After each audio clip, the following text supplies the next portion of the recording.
Binatang natabunan ng lupa sa Ifugao, patuloy pa ring pinaghahanap ng otoridad. Sundan sa report.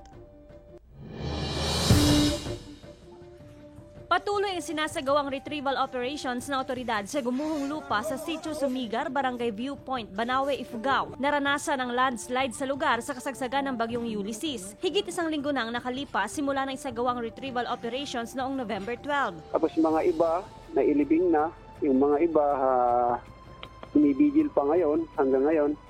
Saka yung isa na lang na hinahanap natin na bata na 18 years old po hanggang ngayon, hinahanap pa natin. Umaasa ang otoridad na mas magiging mabilis at madali ang retrieval operations ngayong maganda na ang panahon sa lugar. Ayon sa Ifugao PDRMO, 10 bangkay na ang na-recover. Isa naman ang naitalang survivor. Sana nga, kasi lahat po ng talagang ginagawa yung pakayahan nila para ma-retrieve kasi yun na nga, sana lang ang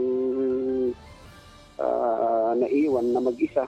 Sana mabilis kasi okay naman ngayon ang weather. Sana mas maaga na mahanapan nila.